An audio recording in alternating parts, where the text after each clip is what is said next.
Jó 4.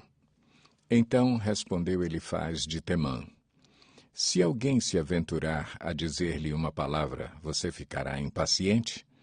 Mas quem pode refrear as palavras?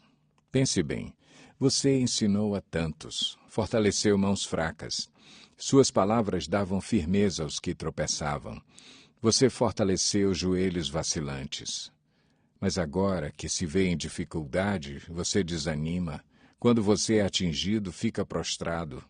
Sua vida piedosa não lhe inspira confiança? E o seu procedimento irrepreensível não lhe dá esperança? Reflita agora.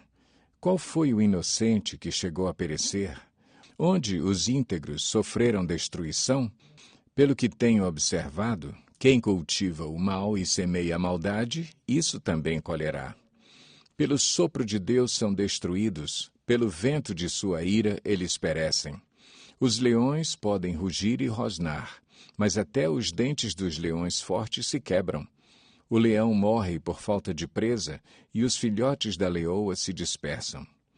Disseram-me uma palavra em segredo, da qual os meus ouvidos captaram um murmúrio. Em meio a sonhos perturbadores da noite, quando cai sono profundo sobre os homens, temor e tremor se apoderaram de mim e fizeram estremecer todos os meus ossos. Um espírito roçou o meu rosto e os pelos do meu corpo se arrepiaram. Ele parou, mas não pude identificá-lo.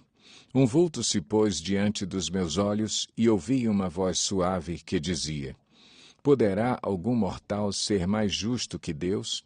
Poderá algum homem ser mais puro que o seu Criador? Se Deus não confia em seus servos, se vê erro em seus anjos e os acusa, quanto mais nos que moram em casas de barro, cujos alicerces estão no pó. São mais facilmente esmagados que uma traça. Entre o alvorecer e o crepúsculo são despedaçados. Perecem para sempre, sem ao menos serem notados. Não é certo que as cordas de suas tendas são arrancadas e eles morrem sem sabedoria? Jó 5. Clame se quiser, mas quem o ouvirá? Para qual dos seres celestes você se voltará? O ressentimento mata o insensato e a inveja destrói o tolo. Eu mesmo já vi um insensato lançar raízes, mas de repente a sua casa foi amaldiçoada. Seus filhos longe estão de desfrutar segurança. Maltratados nos tribunais, não há quem os defenda. Os famintos devoram a sua colheita, tirando-a até do meio dos espinhos, e os sedentos sugam a sua riqueza. Pois o sofrimento não brota do pó, e as dificuldades não nascem do chão. No entanto, o homem nasce para as dificuldades, tão certamente como as fagulhas voam para cima. Mas, se fosse comigo, eu apelaria para Deus. Apresentaria a Ele a minha causa. Ele realiza maravilhas insondáveis, milagres que não se pode contar. Derrama chuva sobre a terra e envia água sobre os campos. Os humildes ele os exalta e traz os que pranteiam a um lugar de segurança. Ele frustra os planos dos astutos para que fracassem as mãos deles. Apanha os sábios na astúcia deles, e as maquinações dos astutos são malogradas por sua precipitação. As trevas vêm sobre eles em pleno dia. Ao meio-dia eles tateiam como se fosse noite. Ele salva o oprimido da espada que trazem na boca. Salva-o das garras dos poderosos. Por isso os pobres têm esperança, e a injustiça cala a própria boca. Como é feliz o homem a quem Deus corrige. Portanto, não despreze a disciplina do Todo-Poderoso. Pois ele fere, mas trata do ferido. Ele machuca, mas suas mãos também curam. De 6 desgraças ele o livrará. Em 7 delas você nada sofrerá. Na fome, ele o livrará da morte. E na guerra, o livrará do golpe da espada. Você será protegido do açoite da língua e não precisará ter medo quando a destruição chegar. Você rirá da destruição e da fome, e não precisará temer as feras da terra, pois fará aliança com as pedras do campo e os animais selvagens estarão em paz com você. Você saberá que a sua tenda é segura, contará os bens da sua morada e de nada achará falta. Você saberá que os seus filhos serão muitos e que os seus descendentes serão como a relva da terra. Você irá para a sepultura em pleno vigor, como um feixe recolhido no devido tempo. Verificamos isso e vimos que é verdade.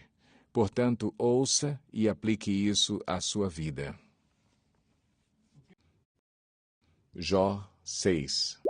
Capítulo 6.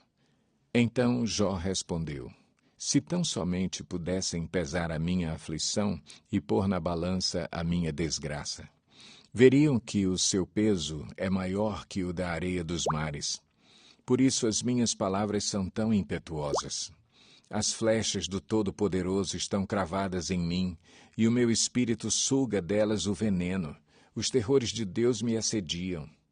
Zurra o jumento selvagem, se tiver capim? Muge o boi, se tiver forragem? Come-se sem sal uma comida insípida? E a clara do ovo tem algum sabor? Recuso-me a tocar nisso. Esse tipo de comida causa-me repugnância.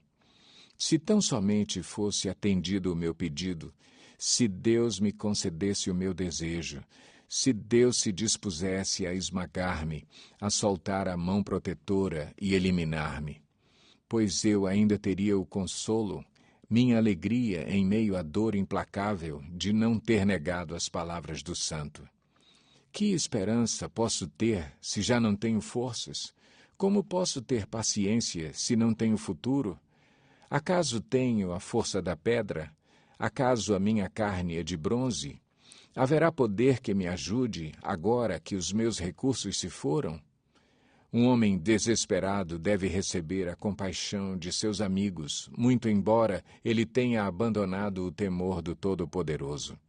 Mas os meus irmãos enganaram-me como riachos temporários, como os riachos que transbordam quando o degelo os torna turvos e a neve que se derrete os faz encher, mas que param de fluir no tempo da seca e no calor desaparecem dos seus leitos.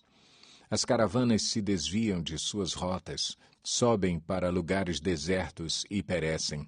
Procuram água as caravanas de Temar, olham esperançosos os mercadores de Sabá. Ficam tristes porque estavam confiantes, lá chegaram tão somente para sofrer decepção.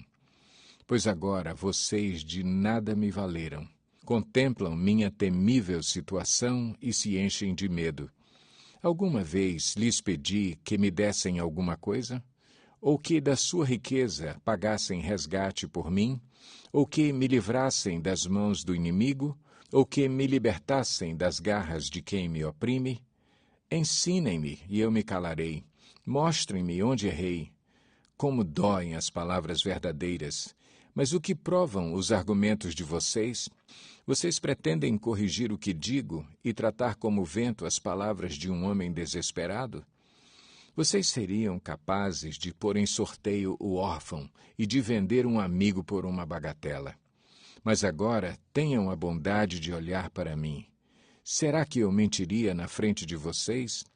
Reconsiderem a questão, não sejam injustos, tornem a analisá-la. Pois a minha integridade está em jogo. Há alguma iniquidade em meus lábios? Será que a minha boca não consegue discernir a maldade?